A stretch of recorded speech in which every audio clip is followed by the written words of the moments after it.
Students, ಈಗಾಗಲೇ ನಾನು ನಿಮಗೆ ಫೈರ್ ಕ್ಲೇಮ್ಸ್ನ ಥಿಯರಿ ನೋಟ್ಸ್ನು ಕಳಿಸಿದ್ದೀನಿ, ಅದನ್ನು ಎಕ್ಸ್ಪ್ಲನೇಷನ್ನು ಕಳಿಸಿದ್ದೀನಿ, ಆ್ಯಂಡ್ ದೆನ್ ಪ್ರಾಬ್ಲಮ್ಸ್ನು ಕಳಿಸಿದ್ದೀನಿ. ಒಂದು ಫಸ್ಟ್ ಪ್ರಾಬ್ಲಮ್ ಕಳಿಸಿದ್ದೀನಿ, ಅದಕ್ಕೆ ಥಿಯರಿನೂ ಕಳಿಸಿದ್ದೀನಿ, ಅದಕ್ಕೆ ರಿಲೇಟೆಡ್ ಸೊಲ್ಯೂಷನ್ನು ಕಳಿಸಿದ್ದೀನಿ ನಿಮಗೆ. ಸ್ವಲ್ಪ ಅದನ್ನು ಫೈರ್ ಕ್ಲೇಮ್ ಚಾಪ್ಟರ್ನ ಥಿಯರಿನ ಒಂಚೂರು ಇನ್ನೊಂದ್ಸಲ ರೀಕಾಲ್ ಮಾಡಿಕೊಂಡು ಫಸ್ಟ್ ಪ್ರಾಬ್ಲಮ್ನ ಅನಲೈಸ್ ಮಾಡಿ ಅದನ್ನು ಬೋರ್ಡ್ ಮೇಲೆ ಮಾಡ್ತೀನಿ. ಅದರ ಪ್ರಕಾರ ನೀವು ಪ್ರಾಬ್ಲಮ್ನ ಇನ್ನೊಂದ್ಸಲ ಸಾಲ್ವ್ ಮಾಡ್ಬೋದು. ಆಗ್ಬೋದಾ? ಓಕೆ. ಏನು ಫೈರ್ ಕ್ಲೇಮ್ಸ್ ಅಂದರೆ ಏನು? Fire insurance is an agreement between two parties, that is insurer and insured. Fire insurance ಅನ್ನೋದು ಒಂದು ಕಾಂಟ್ರಾಕ್ಟ್. ಯಾರ್ಯಾರ ನಡುವೆ ಆಗುತ್ತಾ contract? Insurer and insured. Who is insured and who is insurer? Insurer is a company and insured is a person. So fire insurance is an agreement between the two parties, insured and insurer, whereby insurer undertakes to indemnify the loss of suffered by the insured in consideration of sum which is called premium. So insurance ನಲ್ಲಿ ಏನಾಗುತ್ತೆ? Fire insurance agreement ಇವರಿಬ್ಬರ ಮಧ್ಯೆ, insured ಮತ್ತೆ ಇನ್ಶೂರರ್ ಮಧ್ಯದಲ್ಲಿ ನಡೆಯೋ agreement ಅಲ್ಲಿ ಯಾತಕ್ಕೋಸ್ಕರ ಮಾಡ್ತಾರೆ ಅಂದ್ರೆ, ಒಂದು ಏನಾದ್ರೂ ಫೈರ್ ಲಾಸ್ ಆಯ್ತು ಅಂದ್ರೆ, ಫೈರ್ ಹತ್ಕೊಂಡು ಉರಿದು ಏನಾದ್ರೂ ಇನ್ಶೂರ್ಡ್ಗೆ ಲಾಸ್ ಆದಾಗ ಇನ್ಶೂರೆನ್ಸ್ ಕಂಪ್ನಿ ಇನ್ ರಿಟರ್ನ್ ಕೊಡ್ತಾರೆ. ಯಾವ ರೀತಿ? ಪ್ರೀಮಿಯಂ ಅನ್ನ ಇನ್ಶೂರ್ಡ್ ಕೊಡ್ತಾ ಹೋಗ್ತಾನೆ, ಆ ಅಕ್ಯುಮುಲೇಟ್ ಆದ ಪ್ರೀಮಿಯಂ ಬೇಸ್ ಮೇಲೆ ಏನ್ ಮಾಡ್ತಾ ಹೋಗ್ತಾರೆ ಅಂದ್ರೆ ಇನ್ಶೂರರು ಅವರಿಗೆ ಕಾಂಪನ್ಸೇಷನ್ ಕೊಡ್ತಾರೆ. So this is about the fire insurance. So ಇದರಲ್ಲಿ ನಾವೇನ್ ಕಲಿತೀವಿ, ಏನ್ ಪ್ರಾಬ್ಲಮ್ಸ್ ನ ಮಾಡ್ತೀವಿ ಅಂದ್ರೆ, ಫೈರ್ ಕ್ಲೇಮ್ ಬೆಂಕಿ ಹತ್ಕೊಂಡು ಉರಿದಾಗ ಅಥವಾ ಒಬ್ಬ ಟ್ರೇಡರ್ಗೆ ಒಂದು ಲಾಸ್ ಆದಾಗ, ಅವನ ಒಂದು ಬಿಸ್ನೆಸ್ ಲಾಸ್ ಆದಾಗ, ಬೆಂಕಿ ಹತ್ಕೊಂಡು ಲಾಸ್ ಆದಾಗ ಅವಾಗ ಅವನು ಎಷ್ಟು ಕ್ಲೇಮ್ ಅನ್ನ ಇನ್ಶೂರರ್ ಇಂದ ತಗೊಳ್ತಾನೆ, how much the claim the insured is going to get from the insurer ಅನ್ನೋದನ್ನ ನಾವಿಲ್ಲಿ ಕ್ಯಾಲ್ಕುಲೇಟ್ ಮಾಡ್ತೀವಿ. ಸೊ ಅದಕ್ಕೆ ನಾನು ಬಹಳ ಸಿಂಪಲ್ ಆಗಿ ನಿಮಗೆ 5 ಸ್ಟೆಪ್ಸ್ ನ ಹೇಳಿದೆ. ಮೊದಲನೇ ಸ್ಟೆಪ್ ಏನನ್ನು ಕ್ಯಾಲ್ಕುಲೇಟ್ ಮಾಡ್ತೀವಿ ಅಂದ್ರೆ, preparation of trading account. First step ಅಲ್ಲಿ ಟ್ರೇಡಿಂಗ್ ಅಕೌಂಟ್ ನ ಪ್ರಿಪೇರ್ ಮಾಡ್ತೀವಿ. ನೀವೆಲ್ಲ ಟ್ರೇಡಿಂಗ್ ಅಕೌಂಟ್ ನ ಫಸ್ಟ್ ಇಯರ್ PUC ಇಂದನೂ ಮಾಡ್ಕೊಂಡು ಬಂದಿದ್ರಿ, ಅದೇ ಫಾರ್ಮೆಟ್ ಅದರ ಪ್ರಕಾರ ಮಾಡ್ತೀರಿ. So why here we are preparing the trading account? Because to find out the gross profit. So in the second stage, that is the in second step we are going to calculate the gross profit ratio. So gross profit ratio na calculate madbekare, what about the formula? Gross profit divided by sales into 100. So in the third step we are going to prepare the memorandum of trading account. So why here we are preparing it? Because to ascertain the loss of the stock on the date of fire.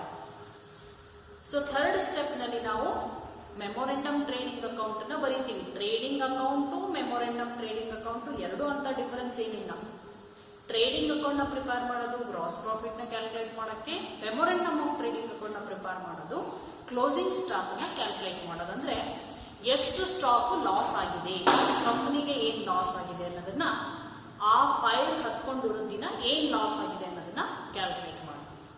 So the stock on the date of fire or it may be accident ಎಷ್ಟಿದೆ, ಅವಾಗ ನಮ್ಮ ಹತ್ರ stock ಎಷ್ಟು loss ಆಗಿದೆ ಅನ್ನೋದನ್ನ ನಾವಲ್ಲಿ calculate ಮಾಡೋದಕ್ಕೋಸ್ಕರ ಅದನ್ನ ಕಂಡುಹಿಡಿತೀವಿ. ಇನ್ನು 4th ಸ್ಟೆಪ್ ನಲ್ಲಿ calculation of actual amount of loss. Third step ನಲ್ಲಿ ನಾವು ಎಷ್ಟು ಲಾಸ್ ಆಗಿದೆ ಅನ್ನೋದನ್ನ ಕ್ಯಾಲ್ಕುಲೇಟ್ ಮಾಡಿದಾಗ ಮೆಮೊರೆಂಡಮ್ ಅಲ್ಲಿ ಅದೇ ಫೈನಲ್ ಲಾಸ್ ಅಲ್ಲ. ಸಪೋಸ್ ಏನಾದರೂ ಸಾಲ್ವೇಜ್ ಇದ್ರೆ ಅದನ್ನ ಲೆಸ್ ಮಾಡ್ತೀವಿ. ಏನು ಸಾಲ್ವೇಜ್ ಅಂದ್ರೆ ಏನು? ಉಳ್ಕೊಂಡಿರೋದು. ಈಗ ಫಾರ್ ಎಕ್ಸಾಂಪಲ್ ಬಿಲ್ಡಿಂಗಿಗೆ ಬೆಂಕಿ ಹತ್ಕೊಂಡು ಉಳಿದಿದೆ, ಬಿಲ್ಡಿಂಗ್ ಒಳಗೆ ಇರ್ತಕ್ಕಂಥ ಗೂಡ್ಸು 3/4% ಎಲ್ಲ ಫೈರ್ ಇಂದ ಹತ್ಕೊಂಡು ಉಳಿದಿದೆ, ಇನ್ನು 25% 15% ಹಾಗೆ ಉಳಿದಿದ್ರೆ ಅದನ್ನ ಬಿಟ್ಟು ಮಿಕ್ಕಿದ್ದಕ್ಕೆ ನಾವು ಇನ್ಶೂರೆನ್ಸ್ ಕಂಪನಿಯಿಂದ ಕ್ಲೇಮ್ ಅನ್ನ ಮಾಡ್ಕೊಳ್ತೀವಿ. ಅಂದ್ರೆ ಅಷ್ಟು ಸ್ಟಾಕ್ ಲಾಸ್ ಆಗಿದೆ ಅನ್ನೋದನ್ನ ನಮ್ಗೆ ಗೊತ್ತಾಗುತ್ತೆ. ಸೊ ಅದರಲ್ಲಿ ಸಾಲ್ವೇಜ್ ಆಗಿದ್ರೆ ಅದನ್ನ ಲೆಸ್ ಮಾಡೋಣ, ಏನಾದ್ರೂ ಉಳಿದೇ ಇದ್ರೆ ಅದನ್ನ ಲೆಸ್ ಮಾಡೋ ಅವಶ್ಯಕತೆ ಇಲ್ಲ. ಅಂಡ್ ದೆನ್ ಇನ್ನೊಂದು ಐಟಮ್ ನ ಲೆಸ್ ಮಾಡ್ತೀವಿ, ಏನು? Expenses incurred for the extinguishing fire. ಈಗ ಸಾಮಾನ್ಯವಾಗಿ ಬೆಂಕಿ ಹತ್ಕೊಂಡಿದೆ ಅಂದ ತಕ್ಷಣ ನಾವೇನ್ ಮಾಡ್ತೀವಿ, ಒಂದು ಫೈರ್ ಇನ್ಶೂರೆನ್ಸ್ ಕಂಪ್ನಿಗೆ ಫೈರ್ಗೆ ನಾವು ಫೋನ್ ಮಾಡಿಬಿಟ್ಟು ಕಾಲ್ ಮಾಡ್ತೀವಿ, ಅವ್ರು ಬರ್ತಾರೆ. ಅವ್ರು ಬಂದ್ಬಿಟ್ಟು ಏನ್ ಮಾಡ್ತಾರೆ ಅಂದ್ರೆ ಆ ಫೈರನ್ನ ಆದಷ್ಟು ಕೂಡ ಹೋಗೋ ಹಾಗೆ ಅದಕ್ಕೆ ನೀರನ್ನ ಹಾಕಿ ಅದನ್ನೆಲ್ಲ ಆರಿಸ್ತಾರೆ. ಎಸ್ಟಿಂಗ್ವಿಶ್ ಮಾಡೋದೊಂದು ಅಳಿಸ್ ಹಾಕೋದು, ಆ ಒಂದು ಬೆಂಕಿನ ದನ್ಸೋದಕ್ಕೆ ಪ್ರಯತ್ನ ಪಡ್ತಾರೆ. ಸೊ ಹಾಗೇನಾದ್ರೂ ಮಾಡಿದಾಗ ಖರ್ಚಾಗಿದ್ರೆ ಆ ಖರ್ಚನ್ನ ಆಡ್ ಮಾಡೋದು, ಲೆಸ್ ಮಾಡೋದಲ್ಲ, ಆಡ್ ಮಾಡೋದು. ಸೊ ಅವಾಗ ನಮಗೆ ಏನು ಆಕ್ಚುಯಲ್ ಅಮೌಂಟ್ ಆಫ್ ಲಾಸ್ ಆಗಿದೆ ಅನ್ನೋ ಅಮೌಂಟ್ ನಮಗೆ ಸಿಗುತ್ತೆ. ಸೊ ಇದನ್ನ ನಾವು 4th ಸ್ಟೆಪ್ ನಲ್ಲಿ ಕ್ಯಾಲ್ಕುಲೇಟ್ ಮಾಡ್ಕೊಳ್ತೀವಿ. ಏನು ಆಕ್ಚುಯಲ್ ಅಮೌಂಟ್ ಆಫ್ ಲಾಸ್ ಅನ್ನ ಕ್ಯಾಲ್ಕುಲೇಟ್ ಮಾಡ್ತೀವಿ. ಸೊ ಕ್ಯಾಲ್ಕುಲೇಟ್ ಮಾಡ್ಬೇಕಾದ್ರೆ ಸಾಲ್ವೇಜ್ ಇದ್ರೆ ಆಡ್ ಮಾಡ್ತೀರಿ, ಅಂಡ್ ದೆನ್ ಏನಾದ್ರೂ ಎಕ್ಸ್ಪೆನ್ಸಸ್ ಇದ್ರೆ ಕಳಿತೀರಿ. ಇದನ್ನ ನಾವು ಫೈರ್ ಇನ್ಶೂರೆನ್ಸ್ ಕಂಪ್ನಿಯಿಂದ ತಗೊಳ್ತೀವಿ. ಇನ್ನ 5th ಸ್ಟೆಪ್ ನಲ್ಲಿ ಏನ್ ಕ್ಯಾಲ್ಕುಲೇಟ್ ಮಾಡ್ತೀವಿ, calculation of claim. Again claim ಅಂದ್ರೆ ಏನು, ಇದು ಯಾವಾಗ ಬರುತ್ತೆ ಅಂದ್ರೆ only when there is an under insurance. Under insurance ಆದಾಗ ಮಾತ್ರ ನಾವು again actual amount of claim ನ ಕ್ಯಾಲ್ಕುಲೇಟ್ ಮಾಡ್ತೀವಿ. ಏನ್ ಹಾಗಾದ್ರೆ ಅಂಡರ್ ಇನ್ಶೂರೆನ್ಸ್ ಅಂದ್ರೆ ನಾನು ಆಲ್ರೆಡಿ ಹೇಳಿದ್ದೀನಿ. ಏನು, if the policy amount is less than the value of the stock which is affected by the fire. Policy amount ಏನಾಗಿರುತ್ತೆ ಅಂದ್ರೆ ಕಡಿಮೆ ಇರುತ್ತೆ, ಆದ್ರೆ ಲಾಸು ಬೆಂಕಿಯಲ್ಲಿ ಹತ್ಕೊಂಡು ಉಳಿದಿರೋ ಅಂತ ಲಾಸ್ ಜಾಸ್ತಿ ಇರುತ್ತೆ. So policy amount is less compared to the stock loss ಅಂತ ಹೇಳಿ ನಾವು ಕನ್ಸಿಡರ್ ಮಾಡಬೇಕು. ಹಾಗಿದ್ದಾಗ ಪಾಲಿಸಿ ಅಮೌಂಟು ಕಡಿಮೆ ಇದ್ದು ಸ್ಟಾಕ್ ಲಾಸು ಜಾಸ್ತಿ ಇದ್ದಾಗ ಅದನ್ನ ಅಂಡರ್ ಇನ್ಶೂರೆನ್ಸ್ ಅಂತ ಹೇಳ್ತೀವಿ. ಆವಾಗ ಆವರೇಜ್ ಕ್ಲಾಸ್ ಅನ್ನ ಮಾಡ್ತೀವಿ. ಯಾಕೆ ಆವರೇಜ್ ಕ್ಲಾಸ್ ಮಾಡ್ತೀವಿ ಅಂದ್ರೆ ಈ ಒಂದು ಅಂಡರ್ ಇನ್ಶೂರೆನ್ಸ್ ಏನಾಗಿರುತ್ತಲ್ಲ ಅದನ್ನ ತೆಗೆದು ಹಾಕೋದಕ್ಕೋಸ್ಕರ ಅದನ್ನ ನಾವು 5ನೇ ಸ್ಟೆಪ್ ಅನ್ನ ಕ್ಯಾಲ್ಕುಲೇಟ್ ಮಾಡ್ತೀವಿ. ಅವಾಗ ಅದೊಂದು ಫಾರ್ಮುಲಾ ಹೇಳಿದೀನಿ, 2 ಫಾರ್ಮುಲಾ ಇದೆ, 2ರಲ್ಲಿ ನೀವು ಯಾವ್ದನ್ನ ಅಪ್ಲೈ ಮಾಡಿ ಆನ್ಸರು ಒಂದೇ ಬರುತ್ತೆ. So this is about the 5th step. ಅದೇ ಸಪೋಸ್ ಓವರ್ ಇನ್ಶೂರೆನ್ಸ್ ಆಗಿದ್ರೆ, ಓವರ್ ಇನ್ಶೂರೆನ್ಸ್ ಅಲ್ಲಿ ಏನಾಗಿರುತ್ತೆ, ಪಾಲಿಸಿ ಅಮೌಂಟು ಜಾಸ್ತಿ ಇರುತ್ತೆ ಅವಾಗ, and then if we compare with the stock loss ಕಡಿಮೆ ಇರುತ್ತೆ. ಪಾಲಿಸಿ 1 ಲಕ್ಷಕ್ಕೆ ಇರುತ್ತೆ, ಲಾಸು ಬರೀ 80,000 ಆದಾಗ 5ನೇ ಸ್ಟೆಪ್ ಅನ್ನ ಬರೆಯೋ ಅವಶ್ಯಕತೆ ಇಲ್ಲ. So directly we have to consider 4th step and it is the final step. That is the actual amount of loss and we can claim that amount from the insurance company. Okay, so this is about the 5 steps to calculate the fire claims. So shall I once again repeat it? First is trading account, second step calculation of gross profit ratio, third is memorandum of trading account, and 4th step calculation of actual amount of loss, and final step is that is calculation of claims. So ಈ 5 ಸ್ಟೆಪ್ಪಿನ ಮೂಲಕ ನಾವು problem ಅನ್ನ ಮಾಡ್ತೀವಿ. ಈಗಿನ ಪ್ರಾಬ್ಲಮಿಗೆ ಬರೋದಾದ್ರೆ ನಾನು first problem ನ ನಿಮಗೆ ಹಾಕಿದ್ದೆ, ನೋಡ್ಕೊಳ್ಳಿ ಹೇಗೆ ಪ್ರಾಬ್ಲಮ್ ನ ಮಾಡ್ತಾ ಹೋಗಿದ್ದೀವಿ ಅನ್ನೋದನ್ನ ನೋಡೋದಾದ್ರೆ, ಇಲ್ಲಿ ಟ್ರೇಡಿಂಗ್ ಅಕೌಂಟ್ ನ ಯಾವಾಗ ಬರೀತೀವಿ, ಮೆಮೊರೆಂಡಮ್ ಯಾವಾಗ ಬರೀತೀವಿ ಅಂದ್ರೆ ನೆನ್ಪಿಟ್ಕೊಳ್ಳಿ, ಟ್ರೇಡಿಂಗ್ ಅಕೌಂಟ್ ನ ಬರೆಯೋದು ಹಿಂದಿನ ವರ್ಷದಲ್ಲಿ, ಫೈರ್ ಅಕ್ಕರ್ ಆದ ಹಿಂದಿನ ವರ್ಷ ಟ್ರೇಡಿಂಗ್ ಅಕೌಂಟ್ ನ ಬರೀತೀವಿ. ಫೈರ್ ಅಕ್ಕರ್ ಆದ ಇಯರ್ಗೆ ನಾವು ಮೆಮೊರೆಂಡಮ್ ಆಫ್ ಟ್ರೇಡಿಂಗ್ ಅಕೌಂಟ್ ನ ಬರೀತೀವಿ. ಸೊ ನಮಗೆ ಪ್ರಾಬ್ಲಮ್ ನಲ್ಲಿ ಏನ್ ಕೊಡ್ತಾನೆ ಅಂದ್ರೆ ಲಾಸ್ಟ್ ಇಯರ್ದು ಇನ್ಫಾರ್ಮೇಶನ್ ಕೊಡ್ತಾನೆ, ಅಂಡ್ ದೆನ್ ಫೈರ್ ಅಕ್ಕರ್ ಆದ ಇಯರ್ದು ಇನ್ಫಾರ್ಮೇಶನ್ ಕೊಡ್ತಾನೆ. ನಾವು ಹೇಗೆ ಅದನ್ನ ಅನಲೈಸ್ ಮಾಡಬೇಕು ಅಂದ್ರೆ ಫೈರ್ ಅಕ್ಕರ್ಡ್ ಇಯರ್ ನ ತಗೊಳ್ಬೇಕು. ಯಾವ ವರ್ಷ ಫೈರ್ ಅಕ್ಕರ್ಡ್ ಆಗಿರುತ್ತೋ ಅದನ್ನ ನಾವು ಮೆಮೊರೆಂಡಮ್ ಆಫ್ ಟ್ರೇಡಿಂಗ್ ಅಕೌಂಟ್ಗೆ ಅದರ ಇನ್ಫಾರ್ಮೇಶನ್ ತಗೊಳ್ಳೋದು. ಇನ್ನ ಬೇರೆ ಎಲ್ಲ ಇನ್ಫಾರ್ಮೇಶನ್ ಏನು ಕೊಡ್ತಾನೆ ಅಂದ್ರೆ ಟ್ರೇಡಿಂಗ್ ಅಕೌಂಟ್ ನ ಕೊಟ್ಟಿರ್ತಾನೆ. So if we go through that particular first problem, see here fire occur dated 20th May 2015. 20 May 2015ರಲ್ಲಿ ಫೈರ್ ಅಕ್ಕರ್ಡ್ ಆಗಿದೆ. ಅದಕ್ಕೆ ಸಂಬಂಧಪಟ್ಟಂಗೆ ನಮಗೆ ಲಾಸ್ಟ್ ಇಯರ್ 2014 ಇನ್ಫಾರ್ಮೇಶನ್ ಕೊಟ್ಟಿದ್ದಾರೆ. ಆ 2014 ಎಲ್ಲ ಇನ್ಫಾರ್ಮೇಶನ್ ನಾವು ಯಾವ್ದ್ರೊಳಗೆ ಬರೀತೀರಿ, ಟ್ರೇಡಿಂಗ್ ಅಕೌಂಟ್ ನಲ್ಲಿ ಪೋಸ್ಟಿಂಗ್ ಮಾಡ್ತೀವಿ. 2015 ಇನ್ಫಾರ್ಮೇಶನ್ ಯಾವ್ದ್ರಲ್ಲಿ ಬರೀತೀರಿ, ಮೆಮೊರೆಂಡಮ್ ಆಫ್ ಟ್ರೇಡಿಂಗ್ ಅಕೌಂಟ್ ನ ಅದರಲ್ಲಿ ಬರೀತೀವಿ. ಸೊ ಫಸ್ಟ್ ಈಗ here trading account. Trading account ನಲ್ಲಿ ಏನೇನು ತಗೊಳ್ತೀರಿ, opening stock, closing stock, purchases, sales returns, purchase returns, or all some other items which are related to trading account. ಇನ್ನೇನಾದ್ರೂ ಒಂದು ಕೊಟ್ರೆ ಅದನ್ನ ಬರೀತೀವಿ. ಸೊ ಈ ಪ್ರಾಬ್ಲಮ್ ನಲ್ಲಿ ಏನ್ ಮಾಡಿದ್ದಾನೆ ಅಂದ್ರೆ ಇಷ್ಟೇ ಐಟಮ್ಗಳನ್ನು 6 ಐಟಮ್ಗಳನ್ನ ಕೊಟ್ಟಿದ್ದಾನೆ. ಆ 6 ಐಟಮ್ನ ನಾವು ಫಸ್ಟ್ ಪೋಸ್ಟಿಂಗ್ ಅನ್ನ ಮಾಡೋಣ. So first is that is stock on 1/1 senior debit side ಅಲ್ಲಿ ಟ್ರೇಡಿಂಗ್ ಅಕೌಂಟ್ ಡೆಬಿಟ್ ಸೈಡ್ ಬರೀರಿ first. 2 opening stock on 1/4/2014. So opening stock is 60,000 and then 2 purchases 3,50,000. Purchase again less ಮಾಡ್ತೀರಿ, less returns, that is 10,000. So 3,40,000 is purchase. Okay, and then buy sales 4,30,000.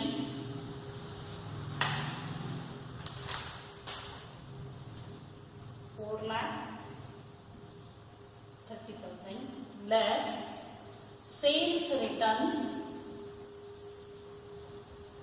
How much? 30,000. So the remaining balance 4 lakh, that is sales. Okay. ಇದಿಷ್ಟು ನಮ್ಗೆ ಬರೆಯೋದು ಗೊತ್ತಿದೆ. ಎಲ್ಲೆಲ್ಲಿ ಬರೀತೀರಿ, debit side ಏನು ಬರೀಬೇಕು, credit side ಏನು ಬರೀಬೇಕು ಅಂತ ನಿಮ್ಗೆಲ್ಲ ಗೊತ್ತಿದೆ. ಇನ್ನು ಏನು ಬರೀಬೇಕು ನಾವಿಲ್ಲಿ? ಕ್ಲೋಸಿಂಗ್ ಸ್ಟಾಕ್ ಲಾಸ್ಟ್ ಇಯರ್ ಕೊಟ್ಟಿದ್ದಾರೆ. By closing stock on 31/3/2014. How much? 1,20,000. 1,20,000. So ಇದು ಟ್ರೇಡಿಂಗ್ ಅಕೌಂಟ್ ಆಯ್ತು. ಈಗ ನಾವೇನ್ ಮಾಡಬೇಕು next? Why here we are preparing trading account? Because to find out gross profit. Gross profit amount ನ ಕ್ಯಾಲ್ಕುಲೇಟ್ ಮಾಡ್ತೀವಿ. Gross profit ಯಾವ ಕಡೆ ಬರುತ್ತೆ? ಡೆಬಿಟ್ ಸೈಡ್ ಅಲ್ಲಿ ಬರುತ್ತೆ, ನಮಗೆಲ್ಲ ಗೊತ್ತಿದೆ. To gross profit, that is balancing figure. So credit side total is 5,20,000 and then here the balancing is balancing figure 1,20,000. ನೋಡಿ, this is trading account. ಅಲ್ಲಿಗೆ ಇದು ಟ್ರೇಡಿಂಗ್ ಅಕೌಂಟ್ ನ ಹೀಗೆ ಬರೀತೀವಿ. ಇನ್ನು ಮೆಮೊರೆಂಡಮ್ ಆಫ್ ಟ್ರೇಡಿಂಗ್ ಅಕೌಂಟ್ಗೂ ಇದೇ ಫಾರ್ಮೆಟ್, ಆದ್ರೆ ಏನು ತಗೊಳ್ತಿರಲ್ಲಿ ಫೈಲ್ ಅಕ್ಕರ್ಡ್ ಆದ ಇಯರ್ ನಲ್ಲಿ ಏನ್ ಇನ್ಫಾರ್ಮೇಶನ್ ಕೊಟ್ಟಿದ್ದಾನೋ ಅದನ್ನ ನಾವಲ್ಲಿ ಬರೀತೀವಿ. Okay, next step. In second step ಅಲ್ಲಿ ಏನ್ ಕ್ಯಾಲ್ಕುಲೇಟ್ ಮಾಡ್ತೀರಿ ನೀವು? ಗ್ರಾಸ್ ಪ್ರಾಫಿಟ್ ನ ಕ್ಯಾಲ್ಕುಲೇಟ್ ಮಾಡಿ. So this is step 1 and next step 2 calculation of gross profit. Gross profit ಗೆ ಕ್ಯಾಲ್ಕುಲೇಟ್ ಮಾಡೋಕೆ ಫಾರ್ಮುಲಾ ಏನು? Gross profit divided by sales into 100. So what about our gross profit? 1,20,000 divided by sales is 4 lakh into 100. So how much? What about the percentage? That is 30%. So ನಮಗೆ gross profit percentage 30% ಅಂದ್ರೆ ಅರ್ಥ ಏನು? ಎಷ್ಟು percentage profit ಆಗಿದೆ sales ಮೇಲೆ ಅಂದ್ರೆ 30% ಆಗಿದೆ. So ಇದು second step. So in the third step, that is we are going to prepare memorandum of trading account. That is step 3. Memorandum of trading account. So why here we are going to prepare trading memorandum? ಯಾಕೆ ಬರೀತೀವಿ ಅಂತ ಹೇಳಿದೆ? To find out the closing stock on the date of file. ಎಷ್ಟಿದೆ ನಮ್ಮ ಹತ್ರ stock, ಎಷ್ಟು loss ಆಗಿದೆ ಆ ದಿನದ ಅಷ್ಟೊತ್ತಿಗೆ ನಮ್ಮ ಹತ್ರ ಇರೋ ಸ್ಟಾಕ್ ಎಷ್ಟು ಲಾಸ್ ಆಗಿದೆ ಅನ್ನೋದನ್ನ ಕ್ಯಾಲ್ಕುಲೇಟ್ ಮಾಡ್ತೀವಿ. That is closing stock on the date of file. So format is same. ಇಲ್ಲಿ ಏನ್ ಬದಲಾವಣೆ ಆಗುತ್ತೆ? 2015 15th ತಗೊಳ್ತೀವಿ. 2014 ಕ್ಲೋಸಿಂಗ್ ಸ್ಟಾಕ್ ಏನಾಗುತ್ತೆ? That is opening stock.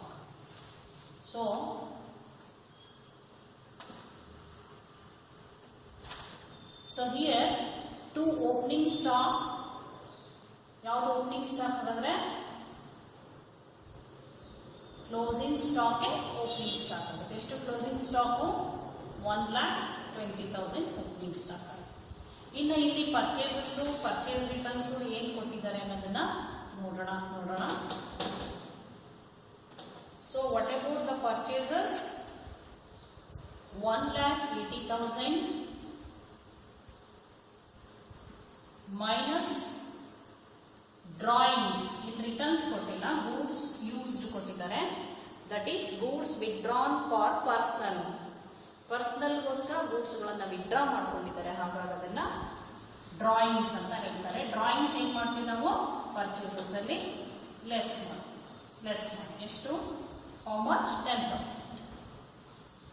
So the remaining 1,70,000. And then memorandum of trading account ನಲ್ಲಿ ಗ್ರಾಸ್ ಪ್ರಾಫಿಟ್ ಬ್ಯಾಲೆನ್ಸಿಂಗ್ ಫಿಗರ್ ಬರಲ್ಲ. Gross profit ನಾವು calculate ಮಾಡಬೇಕು. ಯಾವ್ದು ಬೇಸ್ ಮೇಲೆ ಕ್ಯಾಲ್ಕುಲೇಟ್ ಮಾಡ್ಬೇಕಂತ ಹೇಳಿದೀನಿ? ನಾವೇನ್ ಪರ್ಸೆಂಟೇಜ್ ಕಂಡುಹಿಡಿದೀವಲ್ಲ ಅದನ್ನ ಸೇಲ್ಸ್ ಮೇಲೆ ಮಾಡಬೇಕು. ಸೇಲ್ಸ್ ಎಷ್ಟು ಕೊಟ್ಟಿದ್ದಾರೆ ಈ ವರ್ಷದ್ದು? Sales that is 2,50,000. Sales returns ಕೊಟ್ಟಿದ್ದಾನೆ 10,000. So the remaining is 2,40,000. ಏನ್ ಸೇಲ್ಸ್ ಇದೆಯಲ್ಲ ಇದ್ರ ಮೇಲೆ ಕ್ಯಾಲ್ಕುಲೇಟ್ ಮಾಡಿ. 2,40,000 into how much? 30%. So 72,000. Okay. So the closing stock here is the balancing figure.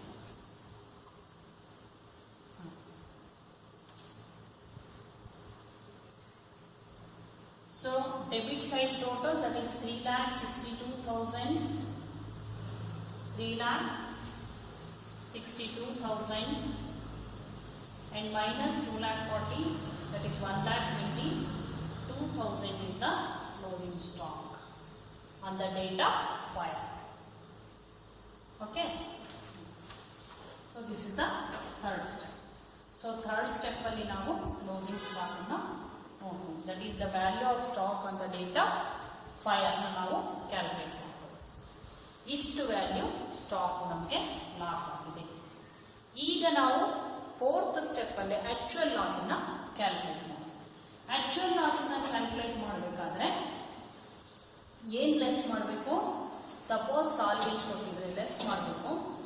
ಅದಕ್ಕೋಸ್ಕರ ಏನಾದರೂ ಎಕ್ಸ್ಪೆನ್ಸಸ್ ನ ಖರ್ಚು ಮಾಡಿದ್ರೆ ಅದನ್ನ ಆಡ್ ಮಾಡಿ.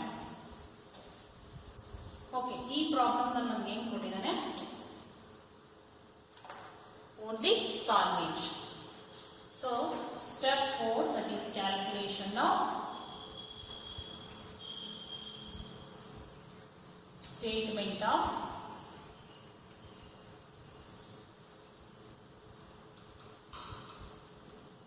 fire claim. Statement of fire claim na ಬರೀತೀವಿ. ಸೊ ಹೇಗೆ? Value of stock on the date of fire or else closing stock. How much? 1,22,000 less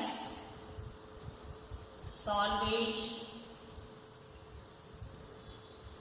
40,000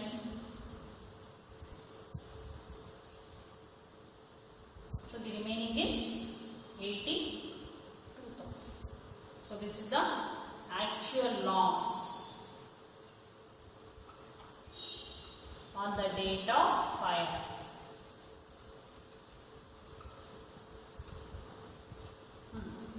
ನೋಡಿ, actual loss statement of fire claim ಬರೆಯೋಕೆ ಮುಂಚೆ ಎಷ್ಟಿತ್ತು? 1,22,000 ಇತ್ತು.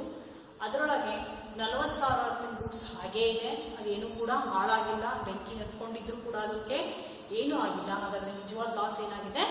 82,000 ಅಂತ ಹೇಳಿ ಹೇಳ್ತೀವಿ. ಈಗ ಫಿಫ್ತ್ ಸ್ಟೆಪ್ ಏನು? ಫಿಫ್ತ್ ಸ್ಟೆಪ್ ಅನ್ನ ಬರೀಬೇಕಾಗುತ್ತೆ. That is amount of claim. ಎಷ್ಟು ಅಮೌಂಟ್ ಅನ್ನ ನಾವು ಇನ್ಶೂರೆನ್ಸ್ ಕಂಪನಿಯಿಂದ ಕ್ಲೈಮ್ ಮಾಡಬಹುದು? ಏನಷ್ಟು ತಗೋಬಹುದಾ? 1,22,000 ತಗೋಬಹುದಾ ಅಥವಾ 82,000 ಪೂರ್ತಿ ಸಿಗುತ್ತಾ ನೋಡೋದಾದ್ರೆ ಸ್ಟೆಪ್ 5 ಅಮೌಂಟ್ ಆಫ್ ಕ್ಲೈಮ್. ನೋಡಿ, amount of claim fifth step ಬರೀಬೇಕಾದ್ರೆ ಇದು ಅಂಡರ್ ಇನ್ಶೂರೆನ್ಸ್ ಓವರ್ ಇನ್ಶೂರೆನ್ಸ್ ಅನ್ನೋದನ್ನ ಕಂಪೇರ್ ಮಾಡಿ ನೀವು ತಗೋಬೇಕು. ಸೊ ನಾವಿಲ್ಲಿ ಪ್ರಾಬ್ಲಮ್ ನೋಡೋದಾದ್ರೆ policy amount is 1 lakh, actual loss is not 82,000, ಎಷ್ಟಾಗಿರೋದು 1,22,000. ಹಾಗಾದ್ರೆ ಲಾಸ್ ಜಾಸ್ತಿ ಇದೆಯೋ ಪಾಲಿಸಿ ಅಮೌಂಟ್ ಜಾಸ್ತಿ ಇದೆಯೋ ಅಂದ್ರೆ policy amount is less compared to the loss. Stock loss is more. So ಹಾಗಿದ್ದಾಗ ಇದನ್ನೇನಂತ ಹೇಳ್ತೀರಿ? ಅಂಡರ್ ಇನ್ಶೂರೆನ್ಸ್ ಅಂತ ಅರ್ಥ ಮಾಡ್ಕೋಬೇಕು. ಅಂಡರ್ ಇನ್ಶೂರೆನ್ಸ್ ಇದ್ದಾಗ ನಾವು ಆವರೇಜ್ ಕ್ಲಾಸ್ ಅನ್ನ ಅಪ್ಲೈ ಮಾಡ್ತೀವಿ. ಆವರೇಜ್ ಕ್ಲಾಸ್ ಅನ್ನ ಅಪ್ಲೈ ಮಾಡೋದಕ್ಕೆ ಫಾರ್ಮುಲಾ ಏನು? There are 2 formulas. You can apply any one. So ಯಾವುದು formula? Policy amount is equal to policy amount into actual loss divided by loss of stock on the date of file. So policy amount ಎಷ್ಟು? 1 lakh.